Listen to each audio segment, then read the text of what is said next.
Victor सेरी ब्राइकोव। उनको वास्तविक कथा हाम्रो जीवनको मार्गचित्र पनि बन्न सक्छ। उनी अमेरिकी वरिष्ठ नागरिक, उनी अमेरिकी अहिलेको हकमा सबभन्दा धनी मान्छे मध्येका एक। तर कुनै बेला कुनै समय ब्राइकोवको हालत हाम्रो भन्दा बदतर थियो। Can you imagine it? तपाई हामी अहिले जुन अवस्थामा छौं त्यो भन्दा ब्राइकोवको हालत अझै घटिया थियो, निराशाजनक थियो, बर्बादीतिर लम्किरहेको थियो। कुनै बेला बर्बादीतिर लम्किरहेको यो ब्राइकोव अचानक यू टर्न लिएर एउटा नमुनाको रूपमा, एउटा नमुना व्यक्तित्वको रूपमा प्रस्तुत हुन्छन्। याद राख्नुहोस्, विक्टर सेरी ब्राइकोव। मिस्टर ब्राइकोव स्कुलमा पढिरहँदा सबभन्दा काम नलाग्ने विद्यार्थी मध्येका थिए, किनभने काम नलाग्ने धेरै हुन्छन्, त्यसकारण उनी एक्लै त थिएनन्। तर काम नलाग्ने मध्येमा पनि चुनाव गर्यो भने उनको पंक्ति सबभन्दा पछाडि पड्थ्यो। त्यसकारण उनी नामी पनि थिए विद्यार्थीमा। नामी यस अर्थमा कि उल्टोबाट गन्दा प्रथम उनकै नाम आउँथ्यो। अगाडिबाट गनियो भने उनी पछाडि पढ्थे। तर बाई मिस्टेक या क्रान्ति भयो क्लासमा भने उल्टोबाट गनिन्छ, अनि सत्तामा भएकाहरू सडकमा, सडकमा भएकाहरू सत्तामा जान्छन्। बस उल्टोबाट गन्ने कुनै त्यस्तो भवितव्य परिगयो भने मिस्टर ब्राइकोवको नाउँ त्यो स्कुलका सबैलाई याद हुन्थ्यो। स्कुलमा सबभन्दा काम नलाग्ने विद्यार्थीहरू मध्येका हुन् उनी। तर अहिले अमेरिकामा सबभन्दा सम्मानित नागरिकहरू मध्येका हुन् उनी नै फेरि। Can you imagine it? त्यसकारण ब्राइकोवको कहानी सम्भवतः हामी जम्मैको कहानी पनि हो। ब्राइकोव हामी केही फरक छैन। ब्राइकोवले आधा काम पूरा गरिसके, हामीले आधा काम गर्न बाँकी छ। त्यसकारण हामी ब्राइकोव हुन बाँकीहरू र ब्राइकोव हामी भएर पनि पूर्णतातिर लम्केका व्यक्तित्व। फरक यति मात्रै हो। ब्राइकोवको जीवनमा समयलाई, उनले जुन परिश्रमलाई जोडेका थिए त्यसलाई घटाइदिने हो भने त्यो पनि हामी जस्तै जनता हुन्थ्यो। र हाम्रो जीवनमा ब्राइकोवको जस्तै समयलाई प्लस गरिदिने हो भने हामी पनि ब्राइकोव हुन्थ्यौँ। अतः ब्राइकोव र हामीमा एउटै भेद छ, समय, काल। ओम कालाय तस्मै नमः। हे काल, तँलाई बार बार नमस्कार। किनभने काल यस्तो चीज हो, असम्भव कुरामा काल थपिदियो भने सम्भव बन्छ, सम्भव कुराबाट काल झिकिदियो भने असम्भव बन्छ। Can you imagine it? असम्भव र सम्भव संसारमा कालले निर्धारण गर्छ। तपाईले जुन जुन कुरालाई असम्भव ठान्नुभयो, किन असम्भव भयो त भन्नाले तपाईले त्यसमा काल जोड्नु भएन। काल भनेको समय, टाइम। टाइम भित्र परिश्रम आउला, त्याग आउला, बलिदान आउला, त्यो आफ्नो ठाउँमा छ। तर सीधा सीधा कुरा यति नै कि काल घटाइदिनाले सफलता असफलता बन्छ। जस्तै हामी सबैले भात पकाउन सक्छौं, सम्भव हो। तर 1 सेकेन्डमा भात पकाइ देखा भने कसैले च्यालेन्ज दियो भने भात पकाउनु असम्भव हुन्छ। भात पकाउनु सम्भव हो, 15-20 मिनेट लाग्छ, या आधा घण्टा लाग्छ, या 10 मिनेट लाग्छ। तर होइन, म त्यो टाइम दिँदैन, म 1 सेकेन्ड लखपका पनि भने असम्भव। भात पकाउनु पनि असम्भव। किन भन्नु, त्यसमा काल छिकियो। त्यसकारण काललाई झिक्दिने हो भने सम्भव असम्भव बन्छ, अनि काललाई जोड्दिने हो भने असम्भव सम्भव बन्छ। याद राख्नुहोस्। र सौभाग्यवश तपाईँ जन्मनु भयो यो संसारमा, परमात्माले तपाईलाई पहिलो उपहार दिएको काल नै हो समय। ला 50 वर्षको टाइम, यो तिमीलाई ठेक्कापट्टा भयो। जिन्दगी एउटा ठेक्कापट्टा। तिमीले यो 50 वर्षभित्र या 100 वर्षभित्र या 80 वर्षभित्र यी तपसिलका कुराहरू पूर्ण गर्न सक्यौ भने मालिक भयो, नत्र भने भयभरको लिलामी गरेर खोज्छौ, उल्टो तिर्नु पर्ला। त्यसकारण जिन्दगी परमात्माले या प्रकृतिले हामीलाई जन्म दिनु भनेकै काललाई पहिलो कुरा नै उपहारको रूपमा, चेकको रूपमा काल दिएको हो। तर त्यो काललाई बुझ्न नसकेर काललाई काट्नको लागि तास खेल्छन् बा गाठाहरू। के गरिरहेको भन्दाखेरि टाइम पास गरिरहेको। लमरा टाइम नै पास भयो भने अब बाँकी के रहला त जिन्दगीमा? किन भन्नाले जिन्दगी त टाइम नै हो। Can you imagine it? मान्छेको पागलपनको सीमा ठाउँ ठाउँमा भेटाइन्छ। सीमा नै छैन त के भनौँ? किन भन्नाले ठाउँ ठाउँमा भेटाइन्छ।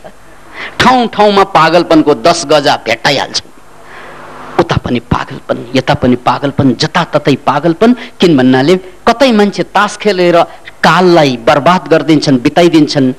कतै मान्छेले टेलिभिजन हेरेर काललाई बर्बाद गरिदिन्छन्। कतै मान्छेले स्म्याक चुरोट रक्सी पिएर बर्बाद गरिदिन्छन्, त कतै मान्छे कसैको गुलामी गर्दै काललाई बर्बाद गरिदिन्छन्। बर्बाद गर्ने धेरै तरिका छन्। विभिन्न किसिमबाट काललाई बर्बाद गरिदिन्छन् र एक दिन यस्तो आउँछ कि ऊ कालकै कारणले बित्छ अनि उसको काल आयो, मतलब काल सक्यो, आयो होइन, आयो त जन्मको साथमा आउँछ काल। याद राख्नुहोस्। किन भन्नाले जन्मका साथ यो काल भनेको समय जोडिँदै जान्छ। 50 वर्ष, 60 वर्ष या कोही कोही 20 वर्षमा या 18, 14, 12 कुनै पनि वर्षमा जान सक्छ काल। तर जानु अगाडि केही गर्न त सक्दो हो नि, गर्दैन उसले। यति मात्रै फरक छ कि हामीलाई परमात्माले या प्रकृतिले दिएको यो काललाई हामी प्रयोगमा ल्याउँदैनौँ। हामी भात पकाउने काममा पनि त्यो सेकेन्डमा झारेर काललाई घटाएर भात पनि पकाउन नजान्ने हाम्रै केटाहरू यहाँ प्रमाणै छन्। यी केटाहरूका अनुहारहरू हेर्नुहोस्, यहाँ भात पकाउन नजाने 50% केटाहरू होलान्। यो त शङ्कै छैन, यी हाँसेकाहरूले प्रमाणित पनि गरेका होलान्। एकजना महोदय भेटाएँ, अफिसर, सञ्चय कोष बिल्डिङका मा काम गर्ने एकजना अफिसर। उनको उमेर 41 वर्ष, नाम नभनौँ। उनले मलाई भेट्दाखेरि उनी 41 वर्ष थिए र मनोक्रान्तिमा भाग लिइसकेपछि गर्भसाथ भने, गुरुदेव प्रगति भयो, अब त स्टोभसम्म बाल्न जाने। 41 वर्षको उमेरमा बल्ल स्टोभलाई बाल्न जाने हाम्रा अफिसरहरू, केटा अफिसर। याद राख्नुहोस्। Can you imagine it? 41 वर्षको उमेरमा उनलाई स्टोभ कसरी बाल्न आउँदैन? किन भन्नाले स्टोभ बाल्नु असम्भव कुरा त थिएन, तर उनले काललाई नजोडेको कारणले गर्दा त्यसलाई असम्भव बनाइरहे। अतः उनले काल जोड्न थाले। यो समय दिनु पर्दो रहेछ, यसमा पनि तास खेलेर बिताउनु हुँदैन रहेछ, टेलिभिजन ट्वा परेर बिताउनु हुँदैन रहेछ। बरु चाहिँ स्टोभमा चाहिँ दम लाउँदा आफ्नो दम पनि बढ्दो होला है। दम भनेको साहस। लगाई हेरे, लगाऊ अनि हेरे। अब खुसी साथ भने गर्भसाथ, गुरुदेव प्रगति भयो के? दम लगाउन जाने, स्टोभ बोल्यो, बोल्छ, खुब बोल्छ। दोस्रो साल उनलाई भेट्यौं बाटोमा। उनले चाहिँ नमस्कार गर्दै विनयपूर्वक भने, गुरुदेव प्रगति हुँदैछ, अब स्टोभ निभाउनु पनि जानियो।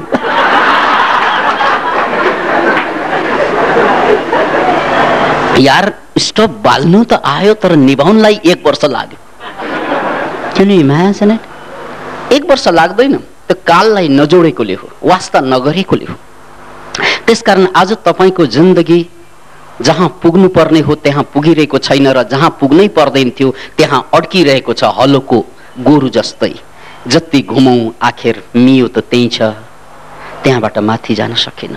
किन भन्नाले हामीले काल जम्मै त्यही सिद्धाइदियौँ। काललाई हामीले त्यही त्यो मियोमा घुम्दै घुम्दै सिद्धाइदियौँ। कोही घरको सेरोफेरमा बिताउँछन्, कोही अफिसको सेरोफेरमा, कोही दुकानको सेरोफेरमा, तर एउटा मियो त जम्मैले बनाएकै हो। त्यो मियो जहाँ हामीले काललाई बर्बाद गर्छौँ, काललाई पनि मार्दिन्छौँ। टाइम किलिङ भनेको के? काललाई मार्नु होइन। One who kills the time, time will kill in turn, है। जसले काललाई काट्छ, कालले पो उसलाई काट्छ। काललाई त कसैले काट्न सक्ने कुरा पनि भएन। त्यसकारण एउटा कुरा पक्का पक्की बुझ्नुस् मित्र, ओम कालाय तस्मै नमः।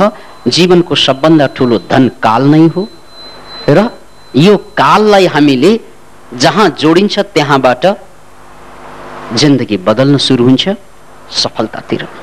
जहाँ काललाई घटाइन्छ त्यहाँ जिन्दगी असफलतातिर जान्छ। र अहिलेसम्म परमात्माले दिएको सबभन्दा ठुलो उपहार यो कालको प्रयोग हामीले अकालमा गर्दैछौँ, कालको प्रयोग बेकारमा गर्दैछौँ, काललाई काट्ने कोसिस गर्छौँ। मनोरञ्जन, मान्छेलाई बर्बाद गर्ने सबभन्दा ठुलो कुरामा मनोरञ्जन पनि एउटा हो। जहाँ हामी टाइम पास गर्नको लागि सबै कुरा गर्छौँ, टाइम पासै भयो भने बाँकी के रहन्छ तपाईँको जिन्दगीमा? अनि टाइम चाहिँ नभएको मान्छेले संसारमा केही पनि काम गर्न सक्दैन। Can you imagine it?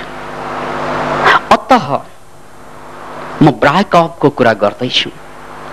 Mister ब्रायकॉवलाई स्कुलमा पढिरहँदा उनका टिचरहरूले भनेका थिए, घोषणा गरेका थिए, ब्रायकॉव तेरो यो भेजा भन्छ नि, भेजा बुद्धि छैन, तैँले पढेर खाँदैनस्, तैँले पढेर खाँदैन। कसले भनेको भन्दा टिचरले, जो अरू जागिर नपाएर चाहिँ टिचिङ गर्न आए उसले फेरि विद्यार्थीलाई ढाक लाउँदैछ। गजब छ दुनियाँ। त्यसकारण यदि शिक्षामा क्रान्ति ल्याउनु छ भने शिक्षकमा क्रान्ति ल्याउनु पर्छ। शिक्षामा क्रान्ति कहिल्यै आउँदैन, याद राख्नुहोस्। किन भन्नाले गतिलो शिक्षक नपाएसम्म दुनियाँको कुनै गतिलो शिक्षा पनि गतिलो हुँदैन। त्यसकारण मान्छेको, विद्यार्थीको भाग्य कुन स्कुलमा जोइन गर्नुभयो त्यसबाट हुने होइन, कुन शिक्षा पाउनुभयो त्यसबाट हुने होइन। विद्यार्थीको भाग्य कुन शिक्षकको सान्निध्यमा तपाईँ पर्नुभयो त्यसबाट भाग्य खुल्ने हो विद्यार्थी। अतः शिक्षामा क्रान्ति तपशीलको कुरा हो। शिक्षामा क्रान्ति अगाडि शिक्षकमा क्रान्ति चाहिन्छ। क्रान्ति नभएका भ्रान्तिकारी शिक्षकहरूले क्रान्तिकारी शिक्षालाई पनि भ्रान्तिकारी शिक्षामा परिवर्तन गर्नुहुन्छ। अतः सबभन्दा ठुलो कुरा भनेको शिक्षकको रूपान्तरण हो। र यो कुरालाई पुष्टि यस ब्रायकॉवको प्रसङ्गबाट पनि गरिरहेकै छ कि मिस्टर ब्रायकॉव जुन स्कुलमा पढ्दै थिए त्यहाँका शिक्षकहरूले उनलाई सरासर सुझाव दिए, बडो सौहार्दतापूर्वक। यदि नेपाल जस्तो ठाउँ भएको भए मलाई मेरै पालामा स्कुलका टिचरहरूले फुटबल हान्ने गर्थे, किनभने म पनि ब्रायकॉव नै थिएँ है। एक प्रकारान्तरले म पनि ब्रायकॉव नै थिएँ, तर मेरा टिचरहरूले मलाई सम्झाएनन्। सौभाग्यवश उनीहरूले फुटबलै हाने। मैले त्यो आफ्नो आत्मकथामा उल्लेख पनि गरेको कुरा। अतः ब्रायकॉवलाई फुटबल हानेनन् किन भन्नाले कुरो नेपालको होइन, कुरो अमेरिकाको पर्यो। त्यसकारण अमेरिकी टिचरहरूले विद्यार्थीहरूलाई फुटबल हान्ने कुरा आउँदैनन्। अतः सम्झाए, ब्रायकॉव तिमी पढाइमा सबभन्दा तल्लो वर्गमा पर्छ, त्यसकारण तिमीले पढेर केही गर्दैनौ। अब 15 वर्षसम्म पढिसक्यौ, 15 वर्ष तिम्रो उमेर भइसक्यो। अब तिमीले हाई स्कुल पछि फेरि पढ्ने चाहिँ कोसिस नगर्नु। किन भन्नाले तिमीमा पढ्ने बुद्धिको कमी छ, विचार बुद्धि तर्कको अभाव छ। त्यसकारण पढ्नुमा लगानी गर्नुभन्दा कुनै काम खोज न। काम, कुनै काममा तिमीले लगानी गर्यौ भने बरु चाहिँ पैसा पनि आउँछ, टाइमको सदुपयोग पनि हुन्छ। अब तिमी पढिरहेका छौ, पैसा पनि तिर्नुपर्छ र तिरेको पैसाबाट पढाइले तिमीलाई काम पनि गरिरहेको छैन। त्यसकारण हामी टिचर भएको नाताले सिरियसली ब्रायकॉव हाम्रो सुझाव छ कि तिमीले पढ्न छोडेर कुनै काम खोज भनेछन्। ब्रायकॉवलाई के लाग्यो भन्नाले अब टिचर भनेको त टिचरै हो है, टिचरले भनेको कुरा त सही नै हुनुपर्छ भन्ने त बच्चाहरूलाई लाग्छ नै, केटाकेटीलाई लाग्छ नै। किन भन्नाले टिचर जहाँ आमा बाबाले पैसा तिरी पठाउँछन् ती मान्छे त पक्कै दुश्मन होइलन् होला, ती मान्छेहरू त पक्कै हामीभन्दा बुद्धिमानै होला, त्यो त लाग्छ नै, सामान्य कुरा। त्यसकारण ब्रायकॉवले यो कुरालाई सहज रूपमा स्वीकार गरे कि हो मसँग बुद्धि छैन, किन भन्नाले पढ्न सकिरहेको छैन, प्रमाणित भयो। हो मसँग बुद्धिको कमी छ, किन भन्नाले मलाई पढाइ गाह्रो लाग्छ, प्रमाणित भयो। त्यसकारण टिचरले मलाई सुझाव दिएपछि यसको अर्थ हो म साँच्चै बुद्धिहीन रहेछु। अनि त्यसपछि ब्रायकोभ स्कुल छोड्छन्, सानातिना कामहरू गर्न थाल्छन्। अनि सानातिना काममा एकपछि अर्को काम, अर्कोपछि अर्को काम गर्दै जान्छन्। तर ब्रायकोभले धेरै ठाउँमा काम गरे, धेरै किसिमका काम गरे। ऊ गुजारा गर्नुमा नै वर्षौं बिताए उनले। पैसो पनि उनले खासै कमाउन सकेन, पढाइ त उनले छोडिहाले। तर उनले एकपछि अर्को काममा भौतारी मात्रै रहे। त्यत्तिकैमा प्रसङ्ग यस्तो जुरियो कि आइक्यू टेस्ट को एउटा प्रसङ्गमा उनी पनि जोडियो। हेर्नुहोस् है, आइक्यू टेस्ट र आइक्यू टेस्ट, उसको इन्टेलिजेन्स जाँच्ने एउटा प्रसङ्गमा उनी कसरी जोडियो, भाग्यवश जोडियो। जोडिसकेपछि त्यो आइक्यू टेस्टमा के सिद्ध भयो भन्नाले यद्यपि उनलाई विचार बुद्धि तर्कको मामलामा उनी कमजोर भए तापनि उनको अर्को इन्टेलिजेन्सहरू पनि थुप्रै थिए। पहिलो चोटि के प्रमाणित भयो भने आइक्यू टेस्टबाट उनी मूर्ख होइनन्। उनी हो, उनलाई चाहिँ कुनै कुरा पढ्नमा उसलाई गाह्रो छ, सम्झनमा गाह्रो छ, त्यो बेग्लै कुरा। तर उनमा त्यो कुनै कुनै विषयको ज्ञानको बाहेक अन्य ज्ञानहरू प्रशस्तै छन्, अथवा उसको क्षमता त्यो ज्ञानलाई टिप्ने खालको छ भन्ने कुरा प्रमाणित गरेपछि 161 नम्बर आइक्यूमा ल्याएपछि त सामान्यतया समाजमा 140 आइक्यू आएकाहरूलाई बुद्धिमान मानिन्छ। अब औसत बुद्धिमान मानिन्छ। उसले 161 नम्बर 31 वर्षको उमेरमा प्राप्त गरे। हेर्नुहोस् है, टेस्ट गर्दा 31 वर्षको उमेरमा गएर 161 आइक्यू, जहाँ कि 140 भयो भने सरदर बुद्धिमानै मानिन्छ। अब यो मूर्ख भन्ने केटा, यो बुद्धि नभएको भन्ने केटाले 161 हानिरहेको छ, त्यो कुराले झस्काइदियो। ब्रायकोभलाई सुतिरहेको बाघलाई उठा जस्तै यो घटनाले उठाइदियो, यो प्रसङ्गले जगाइदियो, यो सिलसिलाले उनलाई उठाइदियो। र त्यसपछि उनी बडो शालीन भएर संकल्प गर्न थाले, साँच्चै म मूर्ख रहेनछु, मूर्ख त मेरा टिचरहरू थिए। पहिलोचोटि प्रमाणित भयो उनका टिचरहरू मूर्ख भन्ने कुरा जब उसले कलेज छोडिसके, स्कुल छोडिसकेका थिए। Can you imagine it? सानो उमेरमा उसले टिचरहरूलाई बुद्धिमान ठान्दै बसे, तर जीवनमा त्यही टिचरहरूको कारणले गर्दा उसले पढाइबाट हात पनि धोए, कुनै सफलता हात लागेनन्। तर पहिलोचोटि जीवनमा प्रमाणित भयो, मूर्ख म होइन, मूर्ख त मेरा टिचरहरू थिए। त्यही आइक्यू टेस्ट नभएको भए त्यो पनि हुँदैन थियो। गजबको कुरा। जबसम्म उनले आफूलाई मूर्ख ठानेर बसे टिचरको कारणले गर्दा, जबसम्म उसले आफूलाई मूर्ख ठानेर बसे टिचरको कारणले गर्दा, ऊ मूर्खै रहे, मूर्ख जस्तै व्यवहार गर्दै रहे। शान्तिमा काम गरे, 2-4 वर्ष गरियो, छोडियो, फेरि अर्को ठाउँमा गरियो, छोडियो, ऊ मूर्ख जस्तै व्यवहार गर्दै रहे उसले। तर जब आइक्यू हेरे अनि बल्ल उनलाई भरोसा के लाग्यो, म मूर्ख होइन, मेरा थुप्रै इन्टेलिजेन्सहरू छन्, त्यसकारण मैले धेरै कुरा गर्न सक्छु, अब म सक्छु। यो इन्फर्मेसन उनको मनभित्र जाग्यो र यही इन्फर्मेसन टिपेर उनले अब सानोतिनो काम गरेनन्, उनले बुद्धि लगाउनु पर्ने काम गरे। हिजो अस्तिसम्म बुद्धि नभएको काम खोज्थे, जहाँ चाहिँ बलले भ्याउने काम खोज्थे अथवा थोरै बुद्धि लाग्ने काम खोज्थे उनले। तर अबबाट उनी पक्का के भयो त भन्नाले 161 मेरो आइक्यू छ, त्यसकारण मैले शान्तिनु चाहिँ त्यो बलले गर्ने काम गर्ने होइन, मैले त बुद्धिले भ्याउने काम गर्नुपर्छ। मैले त पत्रिकामा लेख लेख्ने हो, कविता लेख्ने हो, अथवा कुनै चाहिँ इन्स्टिट्युसनमा जहाँ चाहिँ इन्स्ट्रक्सन दिने, ट्रेनिङहरू लिने हो, बोल्ने ट्रेनिङ लिने हो, दिने हो, आदि इत्यादि। उनले बुद्धिसँग जोडे आफूलाई, किन भन्नाले आइक्यूले प्रमाणित गरेको छ कि उनी बुद्धिमान छन्।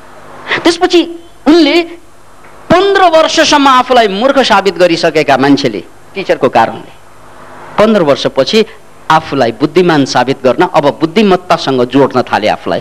अब उनले त्यो काम गरेनन् जुन काममा बुद्धि चाहिँदैन। अब उनले खोजी खोजी ती काम गर्न थाले जहाँ च्यालेन्ज छ, जहाँ बुद्धिको आवश्यक छ, सोच्नुपर्छ, एकपल्ट होइन बार सोच्नुपर्छ, र विचार र बुद्धिको अभावमा जहाँ काम बन्दैन त्यस्ता काम गर्न थाले। र त्यसपछिबाट उनको बुद्धि दिनानुदिन झन् चम्किँदै गयो। हुँदा हुँदा उनले किताब लेख्न थाले। Can you imagine it? त्यो मान्छे जो स्कुलमा काम नलाग्ने भनेर टिचरहरूले घोषणा गरेका थिए, त्यो मान्छे जसले 15 वर्षसम्म म्यानुअल काम, हातको काम मात्रै गरे, हातबाट गर्ने, एक किसिमबाट कुल्लीगिरी, भरियागिरी, त्यस्ता काम मात्रै गर्दै रहे। किन भन्नाले टिचरले उनीहरूलाई त्यही भनेको थियो। तर अचानक उनी आएर 15 वर्षपछि थाहा पाए कि होइन रहेछ, म गलत बाटोमा रहेछु, अथवा मेरा टिचरहरूले मलाई भट्काइदिए, त्यसकारण मैले राम्रो काम गर्न सक्छु। राम्रो भनेको काम त सबै राम्रो हुन्छ, तर म्यानुअल मात्रै होइन, बुद्धिको काम पनि गर्न सक्छु। बस त्यहीबाट उनले म्यानुअल काम त गर्नै पर्ने हुन्छ र साथसाथै प्लस उनले बौद्धिक काम पनि, इन्टेलेक्चुअल काम पनि गर्न थाले। उनले किताब लेखे, आविष्कार गरे, पेटेन्ट, एकपछि अर्को पेटेन्ट दर्ता गर्दै गए। त्यो मान्छे पेटेन्ट दर्ता गर्नु भनेको समाजमा जो कोहीले सक्ने कुरा अहिले पनि होइन। किन भन्नाले पेटेन्ट दर्ता गर्नको लागि तपाईले कुनै चिज आविष्कार गरेको हुनु पर्यो, तपाईको मौलिक हुनु पर्यो र त्यसपछि पेटेन्ट दर्ता गर्ने हो, अनि मात्रै त्यो तपाईको हुन्छ। उनले कैयन पेटेन्ट दर्ता गरे र नभन्दै एकजना सबभन्दा काम नलाग्ने भनिएका विद्यार्थी कालान्तरमा अमेरिकाका एकजना वरिष्ठ नागरिक, धनी नागरिक, सम्मानित नागरिकको रूपमा प्रस्तुत भए। याद राख्नुहोस्, उनको नाम हो विक्टर सेरी ब्राइकॉफ। विक्टर सेरी ब्राइकॉफको यो कहानी हामी जम्मैको लागि प्रेरणादायी यस अर्थमा पनि छ कि माइन्ड भनेको कसैको कुराबाट प्रभावित सजिलै हुन्छ। किन भन्नाले आफ्नो कुरा उसले बुझिरहेको हुँदैन सानो उमेरमा। हालसालै मात्रै एकजना मित्र मेरो अगाडि आए, यस्तो घटना धेरै घटेको थियो। त्यसमध्ये एउटा घटना यो एड्सको सम्बन्धको घटना। अब एड्सको बारेमा सबैले बुझिराख्नु पर्ने कुराहरू भनेर चर्चा परिचर्चा गरिरहेकै पनि समय हो। उनले मलाई डिप्रेसनको शिकायत भएको, म हुने खाने नै परिवारको हुँ, पढे लेखेको पनि काफी नै छु र मेरो जुन अवस्था छ त्यो बडो दयनीय छ। किन भन्नाले केही समय अगाडि मेरो कसैसँग यौन सम्पर्क भयो, अनि जसँग यौन सम्पर्क भयो त्यो केटी पनि त्यस्तो वेश्यावृत्ति गर्ने खालको पनि होइन, त्यो सामान्य नै केटी हुन्। त्यसकारण मलाई यौन सम्पर्क पश्चात त्यो केटीले भनेको थियो कि अब तिमीलाई एड्स लाग्छ र तिमी मर्छौ। त्यसपछिबाट म डराएँ, सुत्न सकिनँ, धेरै दिन छटपटमा बित्यो र मैले गएर जचाउन थालेँ रगत, त्यसमा एचआईभी पोजिटिभ देखिएन। फेरि जचाउन थालेँ, देखिएन। मैले हरेक महिना जसो जचाउनतिर लाग्छु, हरेक महिना जचाउँदा नेगेटिभ नै रिजल्ट आउँछ। त्यो केटी पनि बाँचिरहेकै छ, उनको पनि बिहे भइसक्यो, बच्चा पनि जन्माइसक्यो, तर पनि मलाई त्यो एचआईभी लाग्यो कि भन्ने शङ्काले आज पनि सुत्न सकेको छैन। मैले केही काम पनि गतिलोसँग गरिरहन सकेको छैन। Can you imagine it? This is the mind. प्रमाण छ कि उनलाई एड्स छैन, तर मनले मान्दैन मित्र। मन भनेको संसारको सबभन्दा कमजोर चीज पनि हो, किनभने यो संसारको सबभन्दा शक्तिशाली चीज पनि हो। जो सबभन्दा शक्तिशाली चीज हुन्छ त्यहीसँग सबभन्दा कमजोर चीज पनि जोडेर आएको हुन्छ। त्यसकारण मन बडा विचित्रको कुरा। अतः यो शङ्काको कारणले गर्दा मान्छेलाई एड्सको भाइरसले तपाईलाई मार्छ मार्दैन आफ्नो ठाउँमा छ, तर शङ्काले तपाईलाई त्योभन्दा पहिला सिद्ध्याइदिन्छ। अब शङ्काको, एड्सको भाइरस भन्दा पनि खतरनाक भाइरस हो शङ्काको भाइरस। एड्सको भाइरसकै अहिले औषधि नपाइरहेको अवस्थामा शङ्काको भाइरस लाग्यो भने त्यो एड्सको बाउ बाजे जे भने पनि भयो।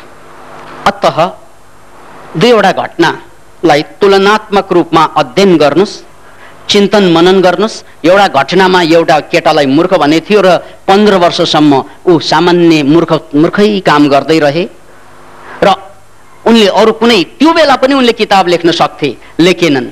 त्यो बेला पनि लेख लेख्न सक्थे, भाषण दिन सक्थे, गरेनन् भाषण। किन भन्नाले मेरा टिचरहरूले नै भनेको थियो म मूर्ख, मैले कसरी भाषण गर्न सक्छु र।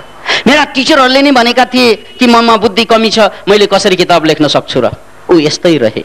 तर जब 15 वर्षपछि उसको विश्वास आइक्यू टेस्टको कारणले परिवर्तन भयो, बल्ल त्यसको जीवनमा नयाँ विश्वासलाई टेकेर उनले जुन काम गरे फत्ते हुँदै गए। हेर्नुस्, इन्फर्मेसन मात्र सूचना। जब उनले गर्न सक्दैन भन्ने सूचना यो खोपडीमा भिरेर हिँडे, तबसम्म उसले केही पनि गर्न सकेन। र जब गर्न सक्छु भन्ने सूचना आयो, त्यहाँदेखि सबै काम गर्न थाले।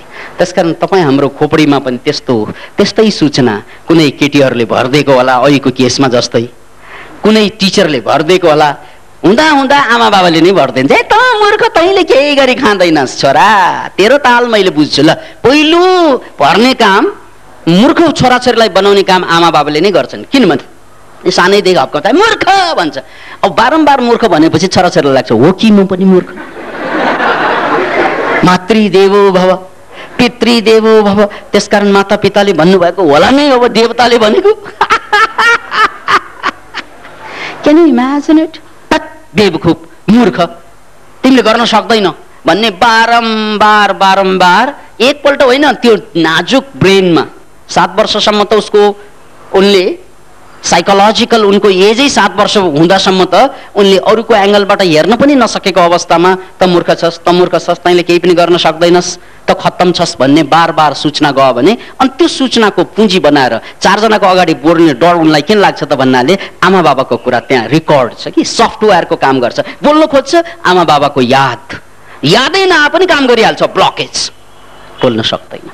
किन भन्नाले आमा बाबाले भनेका थिए म मूर्ख छु भनेर, दाई भाइले भनेका थिए म मूर्ख छु भनेर, कुनै टिचरले भनेका थिए म मूर्ख छु भनेर, या कुनै मैले मान्नेवर मान्छेले मलाई गाली गरेका थिए कि म मूर्ख छु भनेर, अनि मलाई यस्तरी छाप पर्यो कि अझै मैले आफूलाई बुद्धिमान सिद्ध गर्न सकेको छैन। यो कुरा ब्रायकअप र एकजना मित्र, अब जसको बारेमा मैले यति भन्दा बेसी खुलाउनु त मिलेन, किन भन्नाले उहाँ यही माझमा पनि हुनुहुन्छ।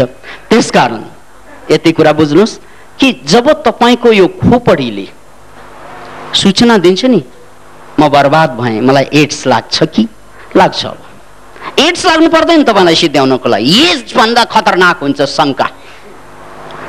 याद राख्नुहोस्, एड्स लाग्नु भनेको त डिसिजन हो, क्लियर। के भन्नाले मलाई एड्स छ, टेन्टरान, you can live better. AIDS को शंका गरी गरी बाँच्नु भन्दा एड्स भनेर ठोक्नुमा यु आर फ्री। किन भन्नाले एड्स को शंकाबाट तपाईलाई प्यारालाइज्ड बनाइदिन्छ, केही गर्नै दिँदैन, जे गर्दा पनि शंकाले चाहिँ आर्छेक्छ। तर एड्सै लागेको छ भने ठिकै छ नि त, अब 4 वर्ष बाँचौला, तर यसरी बाँचौला, टेन्टरान गर्न पनि त सकिन्छ नि, सकिँदैन र? त्यसकारण डिसिजन इज अलवेज इम्परेटिभ। जीवनमा डिसिजन भइदिएन भने त्यो हो सबभन्दा पीडा। तपाईलाई एड्स लाग्नुबाट त्यति पीडा हुँदैन जति डिसिजन बिना बाँच्नुको पीडा भोग्नुपर्छ। जुन दोस्रो केसमा मैले अघि भनिहालेँ, अघि पस्किहालेँ कुरा कि त्यो व्यक्ति जसलाई शंका मात्र भएको थियो। अब म आफै क्लिनिकमा बस्ने कारणले गर्दा यस्ता केस यो पहिलो पनि होइन, फेरि यस्तो मैले कैयन केस, वर्षमा 2-4 वटा यस्तो केस भोग्छु जहाँ खास गरी केटीहरूबाट आएको छैन, यो केटाहरूको तर्फबाट त्यो गडबडाइजेसन केटाहरूबाट बढी हुँदो रहेछ। अनि त्यो गडबडाइजेसन भएर त्यही कुरा गर्न आउँछन् उनीहरूले, ल सर अब रिपोर्टले म ठिक छु तर गडबड मैले गरेको छु, शंका लाग्छ। हुँदा हुँदा उनले एड्स भन्ने शब्द सुन्दा पनि उनको यहाँको रङ ठाडो ठाडो हुन्छ, एड्स भनेर डाक डाक डाक। किन इमेजिन, त्यसकारण त मान्छे चाहिँ यो मासमा पनि यस्तो डरलाग्दो कुरा आए पनि टोयलेट जान हतार गर्छन्, उठ्न हतार गर्छन्। किन भन्नाले त्यो खङ्ग्रङ खुङ्ग्रङै जान्छ, बस्नै सक्दैन उसले। याद राख्नुहोस्, त्यसकारण डिक्लेरेसन, किन भन्नाले एउटा कुरा तपाईँ पक्का हुनु पर्यो कि तपाईँ कहाँ हुनुहुन्छ, एड्स लागेको छ कि छैन, छ भने एड्स हुनुको उपयोगिता हुन्छ। याद राख्नुहोस्, छ भने एड्स हुनुको उपयोगिता छ, छैन भने नहुनुको उपयोगिता छ। अब तपाईँ कहाँ हुनुहुन्छ कि छ कि छैन थाहा छैन, अनि डिसिजन छैन, यो जिन्दगी बर्बाद हुन्छ। अब तपाईले लोग्ने पनि त्यस्तै पाउनु भयो, लोग्ने हो कि होइन कन्फ्युजन। डिसिजन हुनुपर्ने यार। कतिहरूको लभरलाई के भन्छन् भन्नाले तिमीले अझै लभ गरेर हिँडिरहेको छस् होइन, होइन लभर लभर जस्तो एकजना केटी छ भन्छन्, लभर लभर जस्तो भने के हो कि होइन भन्नु न मलाई क्लियर। के सबभन्दा खतरनाक जिन्दगी यही हो कि होइन नै थाहा छैन, कहिले हो जस्तो लाग्छ, कहिले होइन जस्तो लाग्छ। कभी तू जोक कर लगता है, कभी तू नोक कर लगता है, कभी क्या लगता है, कभी क्या लगता है, क्या था। You have to be decisive. तपाईँ मर्नु पीडाजनक कुरा होइन, यो कुरा याद राख्नुहोस्। मर्नु सुनिश्चित छ भने शालीनसँग मर्न सकिन्छ। म बनारसमा पढिरहँदा त्यो बेला काश्मीरका आतंकवादी या विद्रोहीहरूमध्ये एकजनालाई फाँसी दिइँदै थियो, मकबुल बद। उनी नेता नै थिए त्यो बेला, 25 वर्ष अगाडिको कुरा। अनि मकबुल बदलाई धेरै वर्ष मुद्दा चलाएर अदालतले निर्णय गरेर उनलाई फाँसी दिइँदै थियो। अनि उनको सबै रिपोर्ट म पढ्दै थिएँ बडो चावका साथ, किन भन्नाले त्यो बेला मेरो उमेर 20-21 वर्षको, जिन्दगी मलाई साह्रै प्यारो लाग्थ्यो, जिन्दगीभन्दा ठुलो म केही पनि देख्दैन थिएँ। त्यसकारण मलाई एकजना मान्छेको मृत्यु भनेको साह्रै असह्य हुन्थ्यो, किन भन्नाले त्यो म सहन सक्दैन। मलाई मर्नु भनेको मर्नुभन्दा गाह्रो थियो। कविता भएन, मलाई मर्नु भनेको मर्नुभन्दा गाह्रो छ। यो तिम्रै गोजीबाट निकालेको पैसो हो प्रिय, तिमी नै भन तिम्रो लागि खर्च गरौँ कि नगरौँ रे। कविता। अतः मलाई मर्नुभन्दा गाह्रो थियो। अतः म जीवनवादी मान्छे, तर मृत्यु कोही मान्छे मर्यो भन्ना साथ मलाई के शङ्का लाग्छ भन्नाले ऊ मर्छ भने म किन नमर्ने, उसको पालो आयो भने मेरो पनि त आउला। म त्यो गणितबाट सोच्ने गर्थेँ कुनै बेला। अनि मलाई कोही मर्यो भने आफै मरे जस्तो लाग्छ, किन भन्दा आफूलाई धक्का दिए जस्तो लाग्छ। तर पछि मैले के थाहा पाएँ, जब म अध्यात्म जीवन दर्शनमा या मेरो जीवनको रूपान्तरण भयो, पछि थाहा पाइयो कि मर्ने त त्यो मात्रै हो जसले मर्नको लागि तयारी गरिरहेको हुन्छ, अरू त मर्दैन, चाहेर पनि मर्दैनन्। याद राख्नुहोस्, चाहेर पनि भनेको एकछिन चाहेर मर्दैन। त्यो मर्नको लागि तपाईँले धेरै अगाडि समयदेखि बर्बादी गर्नुपर्छ, गडबड गर्नुपर्छ। के बाँचौँ यार, खैला चुरोट सल्का, यस्तो चुरोट चाहिँ लाखौँ खिल्ली सर्काउनु पर्यो, त्यतिकै मर्छ भन्ने ठान्ने भयो क्या हो। एक खिल्ली चुरोटमा त सबमा सकिँदैन। त्यो रक्सीका यार के बोर छ, तान रक्सी एउटै खेपमा कहाँ मर्छ र, एउटै पेगमा को ढल्छ र है। त्यसकारण यो मर्ने तयारी त मान्छेले पहिलादेखि गर्ने हो। मलाई बाँच्ने इच्छा छैन, बाँच्ने इच्छा छैन, बाँच्ने इच्छा छैन, तपाईँ भन्दै जानुहोस्, हो तपाईँको टिकट काटिदिन्छ। कसले? चित्रगुप्तले। यो चाहिँ यात्रा यतै चाहिँ रिजर्भेसन गर्न खोजिरहेछ यसले। त्यसकारण बिना इच्छा, याद राख्नुहोस्, बिना योजना कोही पनि मर्दैनन् भन्ने कुरा मैले धेरै पछि थाहा पाएँ। अब मैले थाहा पाएको कुरा तपाईँहरूले थाहा पाउनुपर्छ भन्ने तुरन्तै त छँदै छैन। त्यसकारण थाहा नपाएकाहरूलाई अझै गाह्रो हुन्छ यो कुरा बुझ्न, किन भन्नाले कि कतिपय मान्छे यही अनिश्चिततामा बाँच्छन्। कोही मर्छ भने मेरो पनि पालो आउँछ, आउँदैन तपाईँको पालो। यदि तपाईँको पालो होइन भने, पालै हो भने फेरि छोड्दैन तपाईँलाई। बर्बाद हुने मान्छेले प्रवचनमा आएर पनि पत्रिका पढ्छन्, किन भन्नाले उनले योजना बनाइरहेका छन् कि खत्तम हुने। अब पत्रिका पढ्दा अरूको कुरा सुन्ने, अरूको कुरा सुन्दा पत्रिका पढ्ने, अब के बुझ्ने, पत्रिका बुझ्ने कि कुरा बुझ्ने। त्यसकारण त्यत्तिकै बिग्रिन्छ र भने मान्छे। There is no decision. सुन्न आउनु भएको कि पढ्न आउनु भएको, डिसिजनै छैन। यस्तालाई ख्यान्त्राङ भनिन्छ।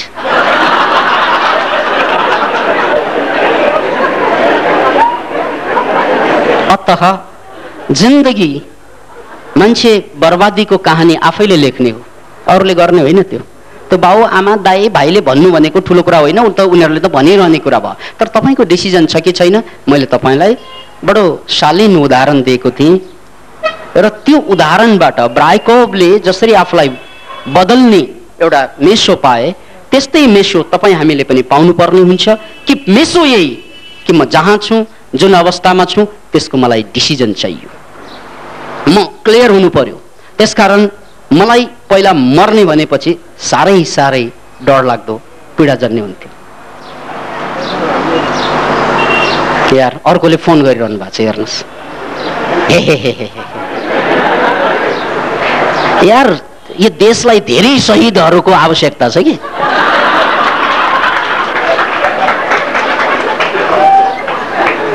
They are already decisive. मैले तपाईँलाई व्यङ्ग्य गरेँ कि व्यङ्ग्य गर्नै पर्छ, किन भन्नाले हामीले जिन्दगी त्यत्तिकै बर्बाद गरेकै होइन। यही एउटा गर्दाखेरि अर्को पनि ल्याइयो भने यु आर फिनिस्ड। तपाईँले एउटा गर्दा एउटै गर्नुपर्छ। एकै साधे सब सधैँ, सब साधे सब जाए। त्यसकारण ब्राइकोभको जिन्दगीमा उसले 15 वर्षसम्म बर्बादी किन भोगे त? 15 वर्षसम्म। किन भन्नाले ऊ एउटा काम गरे छोड्यो, अर्को काम गरे छोड्यो, ऊ मूर्ख ठान्दै थिए। तर जब उनले चाहिँ डिसिजन दिए, होइन म मूर्ख होइन रहेछ, अब मैले यही गर्छु। त्यसकारण अब हामीले मनोक्रान्तिमा आएर सिक्ने त त्यही कुरा हो कि हामीले जुन जिन्दगी बाँचे, अब पुरानो जिन्दगी सक्यो, त्यहाँ बाँच्न नपरोस्। हामीले ब्राइकोभबाट सिक्ने पाठ त त्यही हो कि मैले आफूलाई के भन्ने, मैले आफूलाई डिसिजन के दिने, म आफूलाई मूर्ख, बेइमान, बेवकूफ भनेर डिसिजन दिइरह्यो भने त त्यस्तै हुन्छु म। अथवा म डिसिजन दिनुभन्दा अगाडि नै अल्झिरहेँ भने पनि बर्बाद हुन्छु। डिसिजन दुई किसिमको हुँदो रहेछ। एउटा डिसिजन नदिनुबाट बर्बाद हुने, अर्को डिसिजन नेगेटिभ दिनुबाट बर्बाद हुने। त्यसकारण डिसिजन तपाईँले त दिनै पर्छ। के त? Positive decision.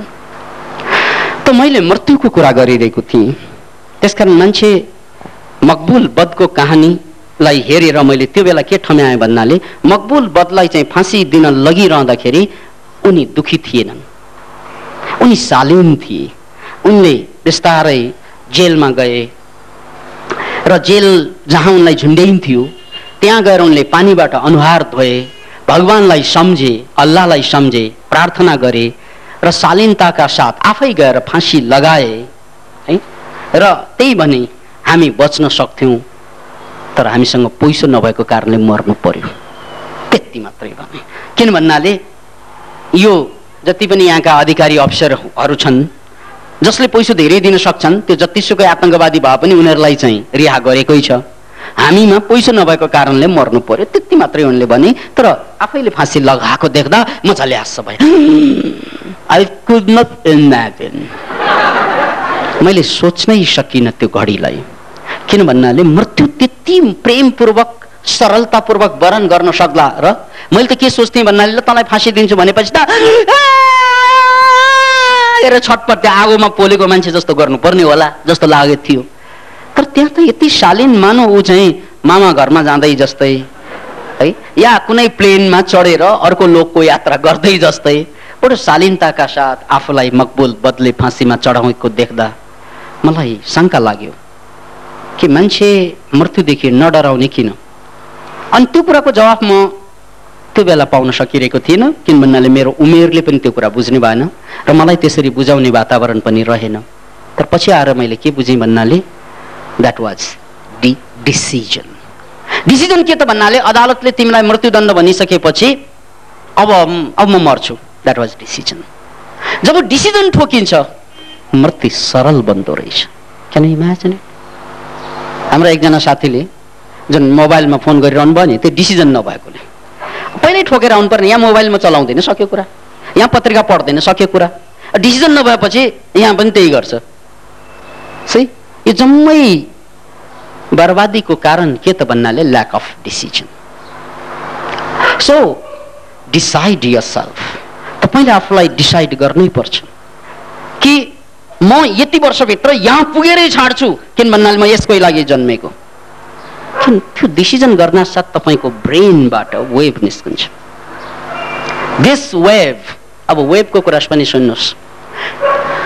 तपाईँले हावा पनि करिब करिब, अब यो प्योर वेभ त होइन तर करिब करिब त्यसरी लहराएर आउँछ है। देख्दैनौँ नि हावा हामीले।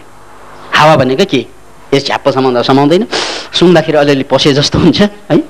हावा सबभन्दा काम नलाग्ने कुरा भयो भने यो हावादारी कुरा भनिदिन्छौँ हामीहरू। किन हावा माने केही पनि होइन भन्छौँ है। तर वाट इज हावा देन? हेर्नुहोस् है, हावामा अक्सिजन हुन्छ, सबैलाई थाहा छ।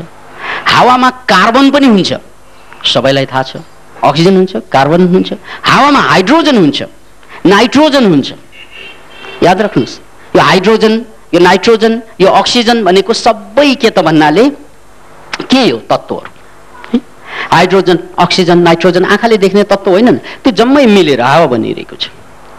तर तपाईँलाई यो कुरा थाहा हुँदा हुँदै पनि बिर्सिरहनु भएको हुनसक्छ कि तपाईँले खाने जुन चाहिँ कार्बोहाइड्रेट हो नि, चामल, त्यो के हो? कार्बो भनेको कार्बन, हाइड्रेट भनेको हाइड्रोजन। हाइड्रोजन भनेको हावा, कार्बन भनेको हावा। त्यो दुई हावा ट्याक्क मिलाएर जोडियो भने चाहिँ ल भात पो बन्दो रहेछ। हावा खाएको भएन यार। जसलाई तिमी हावा भन्छौ त्यो हावा कहाँ हो र? त्यो त खाना हो।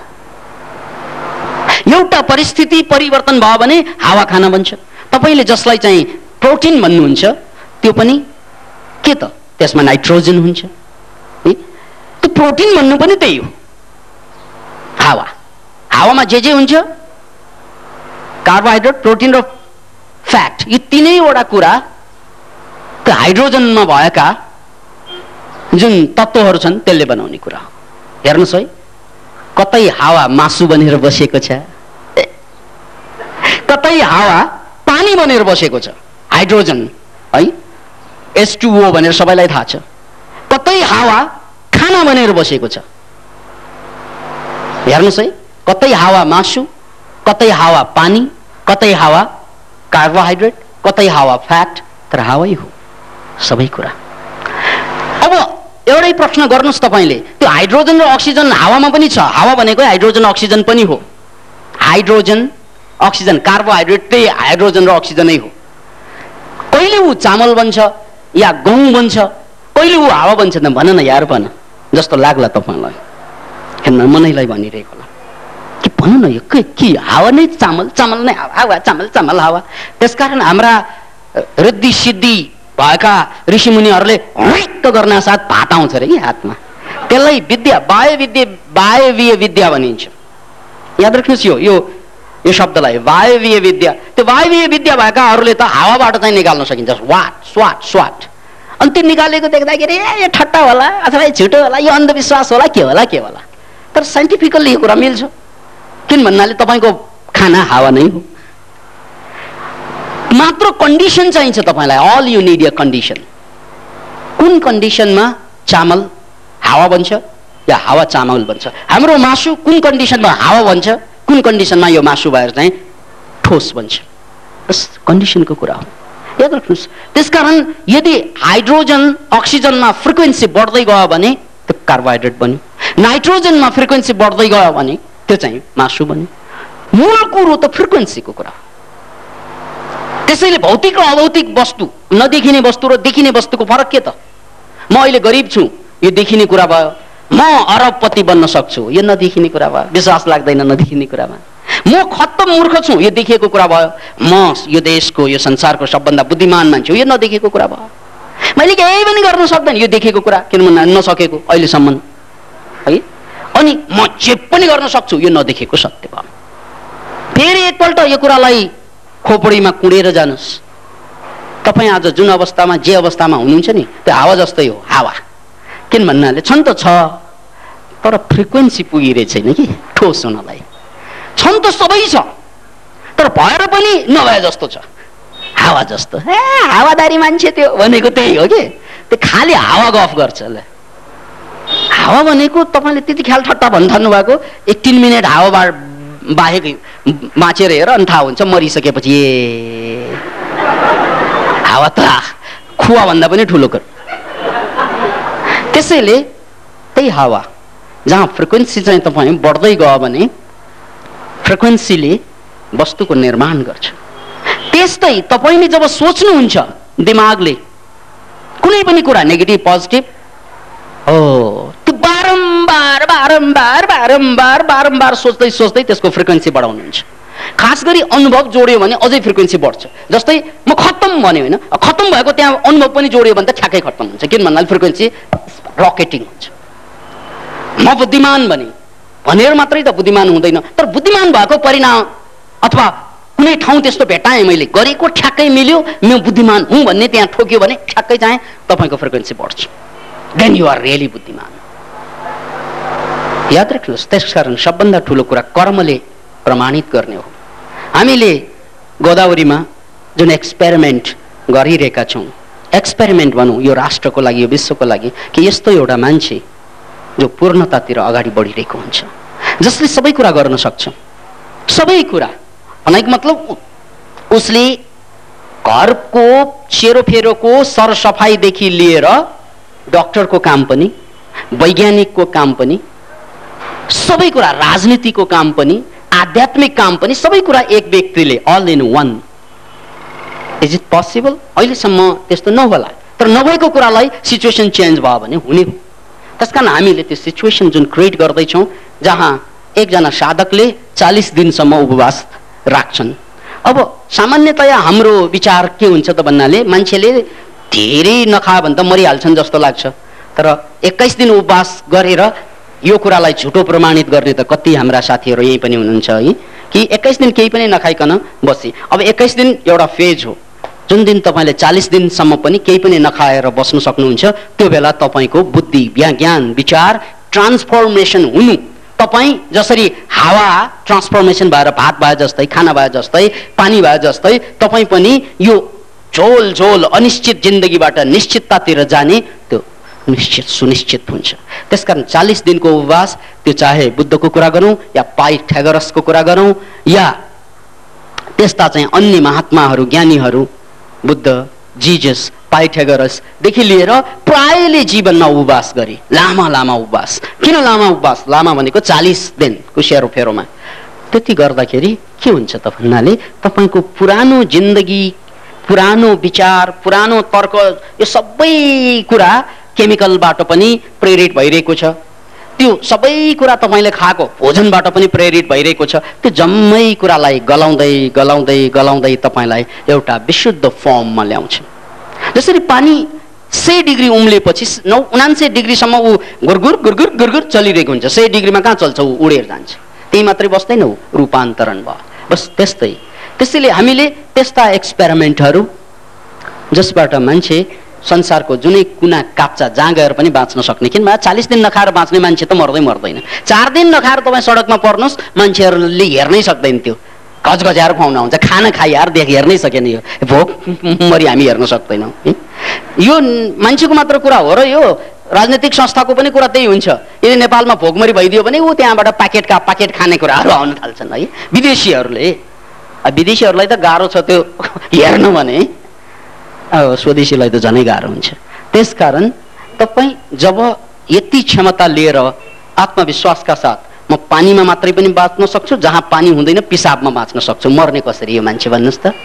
जहाँ खाना छैन हावामा बाँचौँला, जहाँ चाहिँ पानी छैन त्यहाँ पिसाबमा बाँचौँला, मर्ने कसरी यो मान्छे? अनि उनले जे गर्न सक्छ दुनियाँमा कसले गर्न सक्छ? किन भन्नाले उनले जुनै कन्डिसन, जुनै सिचुएसनमा पनि टिक्न सक्ने मान्छे हो। जिजस, मोजेस या बुद्ध या पाइथागोरस, उनीहरूले संसारलाई हल्लाइदिनुको कारणै त्यही हो। किन भन्नाले सिचुएसन, परिस्थिति जस्तो चेन्ज भए पनि उनीहरू चेन्ज हुँदैनन्। किन भन्नाले उनीहरूलाई त्यो परिस्थितिले खासै फरकै पार्दैन। अतः परिस्थिति त आउँछ जान्छ, तर उनीहरू नआउँछ नजान्छ, उनीहरू त जहिले पनि एकरस बनिरहन्छ। त्यही त लिडर भए, त्यसैले त इतिहास बदले मान्छेको। याद राख्नुहोस् कुरा। त्यसकारण हामीले गोदावरीमा त्यही मनोक्रान्ति म्याट्रिक्सको निर्माण गरेर त्यही गरेको हो कि अबको मनोक्रान्तिको फेज भनेको यत्रा ठुला ठुला कुराहरू, जुन हामी मिठा मिठा कुराहरू, ठुला ठुला कुराहरू, दार्शनिक कुराहरू, वैज्ञानिक कुराहरूलाई साक्षात रूपमा प्रमाणित गर्नु पर्यो यो राष्ट्रको लागि। यो मात्र विकासानन्दको आवाजमा मात्रै सीमित हुने ठुला कुरा हुन् कि अथवा यो हरेक मान्छेको जिन्दगीमा उत्रन सक्ने यथार्थ हुन्? अहिले त विकासानन्दले हावा बोल्ने हो। हावा, मैले बोल्दा त हावाकै साथमा बोल्नुपर्छ। अनि तपाईँको कानसम्म पुर्याउने पनि हावा नै हो त्यो फेरि। यदि हावा भएन भने पुग्दा पनि पुग्दैनन्। अहिले त यो हावा हो, तर हावा भनेको आधा काम बनेको हो। जहाँ हावै छैन त्यहाँ के होला त्यो उनलाई थाहा होला, जसले हावा नपाएर मरेका छन्। त्यसैले हावा भनेको आधा काम हो, यो हावै हो। मैले अहिले भर्खर भने त्यो पनि हावै हो। तर जब तपाईँले प्रमाणित गर्नुहुन्छ, जसरी प्रमाणित भनेको यही कुरा हो कि यो पानी पनि हावै हो, अक्सिजन र हाइड्रोजन यो हावै हो, तर पानी बन्यो। किन भन्नाले त्यहाँ कन्डिसन चेन्ज भयो। कन्डिसन चेन्ज हुनासाथ नै के भयो त? हावा पानी बन्यो। कन्डिसन चेन्ज हुन्छ, खाना बन्छ। त्यस्तै कन्डिसन चेन्ज हुन्छ, मूर्ख विद्वान बन्छ। कन्डिसन चेन्ज हुन्छ, असफल मान्छे सफल बन्छ। कन्डिसन चेन्ज हुन्छ, कायर मान्छे बहादुर बन्छन्। All you need a condition. यही हो विज्ञान। र सुखद समाचार यही छ, हाम्रो यो मस्तिष्कबाट निस्कने जुन तरङ्ग हो, वेभ हो, जब तपाईँ विचार गर्नुहुन्छ बारम्बार र त्यो विचारलाई घटनाले पुष्टि गर्न थाल्छ, तपाईँको सिचुएसन चेन्ज हुँदै जान्छ, कन्डिसन चेन्ज हुँदै जान्छ। र त्यही बेला त्यो वेभ, त्यो तरङ्ग जो अहिले चाहिँ तरङ्गको रूपमा, हावाको रूपमा रहे तापनि कालान्तरमा गएर समय, मैले अघि पनि समयको कुरा भने, त्यो कालान्तरमा गएर त्यो ठोसको रूपमा रूपान्तरित हुन्छ। जसरी चाहिँ हावा पानी बन्यो, जसरी हावा चामल बन्छ, त्यस्तै तपाईँले कल्पना गरेका कुराले, कसैले अब मृत्युको धेरै कल्पना गरेको, जिन्दगीलाई धेरै गाली गरेको भए मृत्यु बन्छ, ठोस। के धेरै फ्रिक्वेन्सी बढाइदियो उसले, ल ठिक छ, म एउटा आन्दोलन तयार गर्दैछु, यो स्किमभित्र तिम्रो मृत्यु यहाँ आएर पर्छ भनेर आन्दोलनमा मर्नेहरू है, अनि भुइँचालोमा मर्नेहरू है, अब महामारीमा मर्नेहरू त्यो जम्मै स्किमभित्रका कुराहरू हुन्। तपाईँलाई लाग्छ त्यो चाहिँ यो accident, there is no accident, everything is incident के? त्यो जम्मै चाहिँ एक्सिडेन्ट भनेको अनायास भएकै होइन, त्यसको पछाडि धेरै धेरै ठुला ठुला योजनाहरू हुन्छन्, सूक्ष्म योजनाहरू हुन्छन्। त्यो योजना हामी देख्दैनौँ, त्यसकारण त्यसलाई एक्सिडेन्ट भन्छौँ। तर एक्सिडेन्ट जस्तो चिज संसारमा छँदै छैन, सबै कुरा तपाईँको योजनाकै परिणाम हो। र यो कुराको अन्तिम पुष्टि म कसरी पनि दिन चाहन्छु भने हालसालै वैज्ञानिकहरूले, हालसालै यो एकदम रिसेन्ट कुरा छ कि तपाईँले सोचेर मात्रै त्यो ढोका चाहिँ खोल्ने बन्द गर्ने, त्यो चाल बन्द होस् भन्ने छ, स्वाट बन्द, त्यो जादु जस्तो। Now you can do it scientifically. तपाईँले सुन्नु भएको छ कि छैन, वैज्ञानिकहरूले ब्रेनको वेबबाट चल्ने कम्प्युटरको आविष्कार गरिसकेका छन्। यो न्युजमा आइसकेको कुरा सायद तपाईँहरूमध्ये धेरैले सुन्नु भएको होला, नसुन्नु भएको भए फेरि यसलाई चाहिँ सुन्नुहोस्, नसुन्नु भएको भए फेरि गएर यसलाई चाहिँ पत्रिकामा चाहिँ हेर्नुहोस्। यो अहिले चर्चाको विषय पनि हो कि जोन हर्ट्ज भन्ने वैज्ञानिकले यस्तो एउटा कम्प्युटरको सफ्टवेयर निकाले होलान् या कम्प्युटर बनाए होलान्, यस्तो डिजाइन जसमा कि कम्प्युटरलाई अन अफ नै विचार गरेर गर्ने, अन भन्ना छ, मनमनै भन्ना छ, अन अफ भन अफ, प्रोग्रामै त्यसरी चलाइदिने रे। Can you imagine it? Imagine गर्न हामीलाई जहाँ गाह्रो हुन्छ वैज्ञानिकहरूले सिद्ध गरिरहेका छन्। त केले गरेको त त्यो? That is wave. यसको अर्थ के त भन्नाले तपाईँले विचार गर्न साथ कम्प्युटर अन र अफ हुन्छ भने तपाईँको जिन्दगी पनि कम्प्युटरै होइन र? त्यसकारण तपाईँले धेरै विचार गर्नुभयो, मर्छु मर्छु, अफ भनेको त्यो के? अफ अफ, त्यो भाषा अफ हुँदैन। के बाँच्छ यार, के छ यार, बाँचिरहेछ, ओ क्युमा छ यो मोरा। त्यो बाँचिरहेछ भन्ने मान्छे बाँचिरहेछ छैन, ऊ मरिसक्यो, ऊ क्युमा हो कि, ऊ खत्तम भइसक्यो। अब चाहिँ त्यो नगरपालिकाले मारेका कुकुरलाई चाहिँ ताने जस्तै तानिरहेको छ उसले। त्यसकारण बाँचिरहेछ। मैले धेरैपल्ट भने कसैले त्यस्तो डायलग तपाईँलाई भनिहाल्यो भने आर यु स्योर भनेर सोध्नुहोस्, के छ यार बाँचिरहेछ, आर यु स्योर? त्यो बाँचिरहेकै होइन, त्यो त जिन्दगी नै होइन, ऊ त क्युमा बसिसक्यो। याद राख्नु, अब कुनै न कुनै बहानामा ऊ बर्बाद हुँदै जाने हो, ऊ मृत्युसम्म पुग्ने हो। किन भन्नाले उसको ब्रेनको वेभले कम्प्युटर अफ गर अफ गर अफ गर भनेको थियो। सो यो शरीर त कम्प्युटरै हो, विचार सफ्टवेयर हो। तपाईँले यो शरीरलाई कम्प्युटर मानेर विचारलाई सफ्टवेयर मान्नुहोस्। तपाईँले जस्तो सफ्टवेयर राख्नुहुन्छ प्रोग्राम त्यस्तै निस्कने हो। त्यसैले तपाईँको मृत्यु, तपाईँको बर्बादी, तपाईँको रोग, सबै कुरा तपाईँको कम्प्युटरको परिणाम हो, तपाईँको सफ्टवेयरको परिणाम हो। यो देशमा गणतन्त्रका कुरा पनि सफ्टवेयरै हो। यो देशमा लोकतन्त्रको कुरा पनि कुनै बेला हावा नै हो, सफ्टवेयरै हो। यो देशमा राजाको अहिलेको यो अवस्था र जनताको यो अवस्था के? Could you imagine it? गर्न सक्थ्यौँ हामीले? कसैले पनि सक्दैन थिए बाहेक केही एक मुट्ठी मान्छे जसको दिमागमा पलायो लोकतन्त्र पहिला, जसको दिमागमा गणतन्त्रको विचार उम्रियो पहिला, जसको दिमागमा यी योजनाहरू आए। त्यो बेला त उनीहरू व्यङ्ग्य कोही पात्र थिए। मैले यो भनिसकेको कुरालाई प्रसङ्गवश फेरि भनिदेऊ, भर्खरै मात्र देशको राजनीतिक व्यवस्था परिवर्तन भएकोले यो हाम्रो लागि प्रासङ्गिक पनि हो। मलाई एकजना पत्रकारले सुनाउँदै थिए कि उहाँले डाक्टर बाबुराम भट्टराई उहाँको पत्रिकाको कार्यालयमा आजभन्दा 12-14 वर्ष अगाडि आउनुभयो अरे। अनि बाबुराम भट्टराईले के भने दाइ, त्यो पत्रकारलाई भनेको है, मलाई होइन, दाइ हामी त सशस्त्र युद्ध गर्दैछौँ, हामीले त हतियार उठाउने भयौँ भनेर भन्नुभयो अरे। अनि त्यति सुन्नासाथ त्यो पत्रकारले, वरिष्ठ पत्रकार, ज्येष्ठ पत्रकारले के भने भाइ बाबुरामजी, उनलाई चाहिँ व्यङ्ग्य लाग्यो। यस्तो कुरा नेपालमा यस्ता कुरा चाहिँ धेरै अगाडिदेखि कसै न कसैले चाहिँ जोकमा भन्ने गर्थे होइन, कहिल्यै भएको होइन। किन भन्नाले जनताले ल्याएको प्रजातन्त्र त 7 सालमा बचेन भने अब अहिले आएर यो कुरा होला जस्तो लागेको थिएन। अनि त्यसकारण चाहिँ हाँस्दै, होइन कतिवटा बन्दुक छ त तपाईँहरूसँग, हतियार उठाउनु भयो, कतिवटा हतियार छ त भनेर यसरी नै हल्का पारामा भनेर, कतिवटा हतियार, कति छन् त हतियार तपाईँसँग? दाइ हामीसँग भरुवा बन्दुकहरू, खुख्री, भाला, बर्छा त कति छन् हिसाब छैन, तर चाहिँ भरुवा बन्दुकहरू यताउता गरेर 10 वटा जति छ, यति जम्मा भइसकेको छ भनेर। Can you imagine? हेर्नुहोस्, हामी हाँस्दैछौँ त्यो कुरा। कुनै बेला डाक्टर बाबुराम भट्टराईले सुनाइरहँदाको कुरा यो प्रवचनमा मैले धेरै अगाडि पनि सुनाएको, अहिले चाहिँ फेरि यो कालको डिमान्ड भएकोले भनिदिएको। 10 वटा बन्दुक शाही नेपाली सेनासँग भिड्ने मान्छेहरूसँग 10 वटा भरुवा बन्दुक थिए अरे त्यो बेला। Can you imagine it?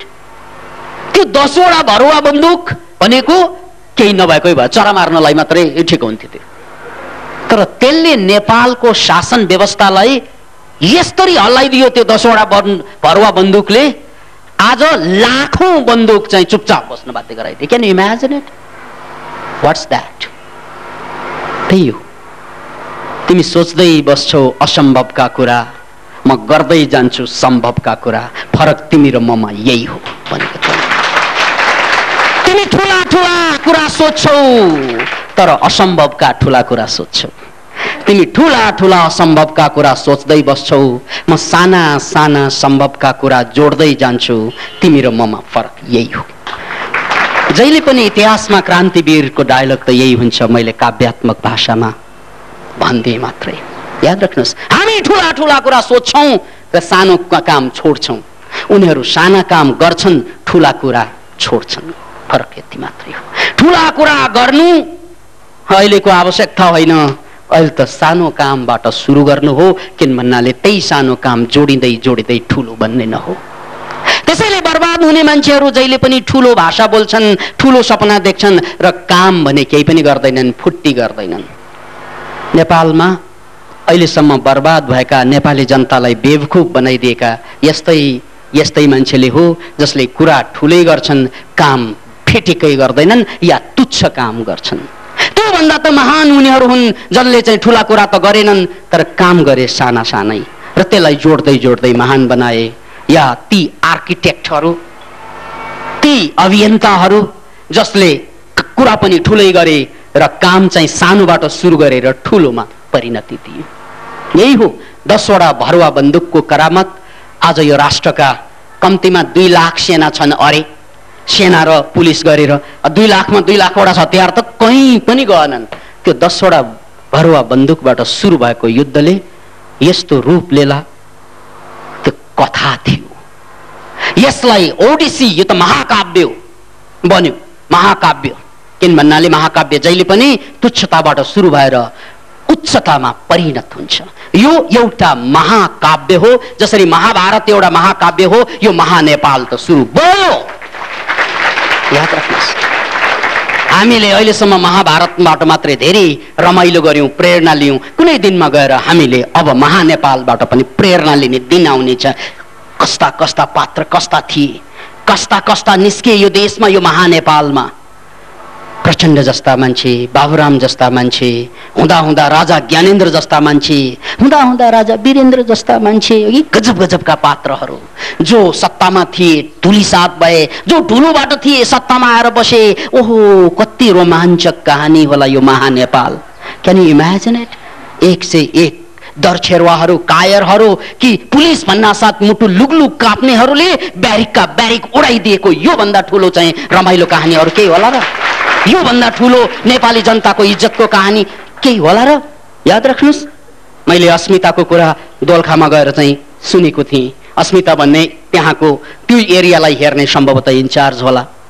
अनि त्यहीँ बस्दाखेरि म ब्यारेकमा प्रवचन दिँदै थिएँ र म त्यहाँको सिडिओसँग उनलाई दीक्षा दिने क्रममा भेटेको थिएँ रेकी दीक्षामा। र त्यही बेला उनले अस्मिताको बारेमा बताएर मात्रै मैले अस्मिताको बारेमा थाहा पाएँ। र पछि धेरै कुरा थाहा पाउने क्रममा यो पनि थाहा पाएँ कि कुनै बेला अस्मिताला भन्ने केटी एकजना निरीह केटी जसलाई सेनाहरूले थर्काए, बलात्कार गरे र एक किसिमबाट बर्बाद गरिदिए।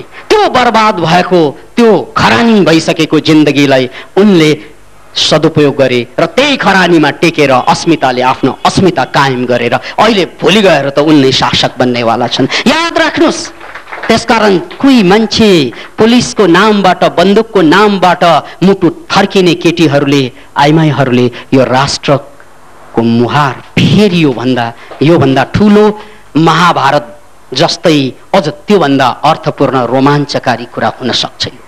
त्यसैले कुनै कवि छन् भने भन्दिनु, हामीलाई भाट कविको आवश्यकता छैन जो राजाको मात्रै गुणगान गरेर बस्छन्, उनीहरूको दिन गए। हामीलाई जनताको गीत लेख्ने, जनताको महाकाव्य लेख्ने कोही ताकत छ भने यस्ता कविहरू आउन्, यस्ता स्वप्नदर्शीहरू आउन् कि हामीले पछिल्ला पुस्तालाई यो गौरव गाथा सुनाएर हामीले पनि हजारौं हजार, लाखौं लाख, करोडौं करोड निरीह बनेर मर्न बाध्य व्यक्तिहरूलाई पुनः जीवन्तता, त्यो कथा सुनेर पनि प्रदान गर्न सकौं, त्यो पनि टाढाको कुरा रहेन। किन भन्नाले यो अभियानमा, यो आन्दोलनमा यो माओवादीको कुरा मात्र होइन, यो राष्ट्रभित्र थरी थरीका पात्रहरू पलाएका छन्। नागरिक समाज अर्को कुरा, अहिलेसम्म कहिले नागरिक समाज यति सशक्त भएर आएकै थिएनन्। याद राख्नुस्, एकातिर प्रचण्ड र बाबुरामहरूले बन्दुकको भरमा एउटा प्रचण्ड सुरवीरता प्रकट गरे भने अर्कातिर नागरिक समाजमा के नागरिक पनि यो देशको शक्ति हो, जोसँग बन्दुक पनि छैन, राजनेताहरूसँग जस्तै सत्ता पनि छैन, सत्तामा जाने लोलुपता पनि छैन, तर हामी यो राष्ट्रलाई कुनै निरङ्कुश शासनको बुटभित्र कुल्चिन दिन्नौ भनेर आवाज निकाल्ने नेपाली जनताका नागरिक समाज पनि उम्रे। यो बेला यो महानेपालको एउटा अर्को कालखण्डमा आएको विराट शक्ति हो। त्यस्तै त्योभन्दा पनि ब्याकमा हामी मनोक्रान्ति, जो कुरा त आध्यात्मिकै गर्छौं तर उनको अगाडि आध्यात्मिक फूल जस्तो कुरा ल्याउने, पछाडि काँडा जस्तै इतिहासका सम्पूर्ण निरङ्कुश, सम्पूर्ण बेवकुफी र बेइमानी भित्र त्यो काँडाले घोचे जस्तै अगाडिबाट फूल पछाडिबाट काँडाको काम गर्ने मनोक्रान्तिले पनि यो क्रान्तिलाई धेरै ठुलो सघाकै हो। अतः यो देशको यो जो कथा हो, यो महानेपालको कथा, यो सारा मानव जातिको लागि एउटा गौरव गाथाको रूपमा, एउटा इतिहास, एउटा काव्य र एउटा जीवन दर्शनको रूपमा पनि रहन सक्छ यदि यसलाई कुनै कुशल कविले, यदि कुनै साहित्यकारले यसलाई लिपिबद्ध सिलसिलावार गरिदिने हो भने यो महाभारत महानेपालको समकक्षमा आउन सक्छ अथवा महानेपाल महाभारतको समकक्षमा जान सक्छ। अतः म बाबुरामतिर नै फेरि फर्कदैछु कि उनले 10 वटा भरुवा बन्दुकको कुरा गरेका थिए त्यो बेला। अनि हाम्रो पत्रकार महोदयले त्यो पनि सोधे, भाइ अब 10 वटा बन्दुकले सक्नुहुन्छ त भनेर सोधे रे के, यस्तै ठट्टा पारामा। Can you imagine it? अहिले उनीहरूको हैसियत हेर्नुस् र त्यो बेला हैसियत हेर्नुस्, म चित्रण गर्दैछु। 10 वटा बन्दुकले सक्नुहुन्छ त? त्यति हतियारले पुग्छ त? दाइ हामीलाई हतियारको कुनै पिरै छैन, हतियार त साई सेनासँग छँदैछ, खोज्ने हो दाइ भनेर। याद राख्नुस्, जीवन रूपान्तरणका कहानीहरू हामीले जहाँबाट पनि सिक्न सक्छौं। हतियार हामीलाई चाहिँदैन दाइ अहिलेलाई, किन भन्नाले साई सेनासँग प्रशस्त छ, हामीले त खोसेर ल्याउने हो। हामीसँग रगत छ, उनीहरूसँग हतियार छ, हामीले त्यो रगत दिने हतियार ल्याउने हो नभन्दै उनीहरूले त्यही गरे। अनि होइन, यत्रो युद्ध सञ्चालन गर्नलाई पैसा पनि त चाहियो नि, पैसा छ कि कति छ तपाईसँग? दाइ हामीलाई त्यो पनि चिन्ता छैन, किन भन्नाले पैसा नेपाल सरकारको बैंकमा जति पनि छ, हामीले त त्यो फोड्ने हो, निकालेर ल्याउने हो। याद राख्नुहोस्, मैले माइन्ड टेक्नोलोजीमा बारम्बार भन्दै आएको कुरा यही हो। यही कुरा म भन्दै आउँदैछु कि बर्बाद हुने मान्छे आफ्नो गोजीको पैसा, बैंकको पैसा पनि हराउला भनेर चिन्तित रहन्छन्। आबाद हुने मान्छेको गोजी खाली हुन्छ, अरूको गोजीको पैसा गनेर दङ्ग हुन्छ। यार आज तेरो हो भने भोलि त मेरै हो, त्यो गनेर बस बस। बैंक तेरै हो तर लुट्ने त मैलै हुँ, छोरी तेरै हो, बे त मैले गर्ने हो भने जस्तै हो। के ठुलो कुरा हो र? मैले बे गर्नलाई मेरो घरैमा त श्रीमती हुर्काउनु पर्दैन, जन्माउनु पर्दैन। बे गर्नलाई श्रीमान घरैमा त पालन पोषण गर्नु पर्दैन। यार कसैले जन्माइदिन्छन्, हामीले त ल्याउने हो, फसाउने हो, बल्छी हान्ने हो। त को कहाँ कति फस्छन् त्यो आफ्नो ठाउँको कुरा हो, बल्छी कति बलियो छ त्यसमा निर्भर हुन्छ भने जस्तै। याद राख्नुहोस्, त्यसैले दुनियाँमा परमात्माले कसैलाई एक्लै बनाएकै छैन, तपाईको पार्टनर कहीँ बनिसकेकै छ, बे भएपछि त्यो ठ्याक्कै थाहा हुन्छ भने जस्तै हो।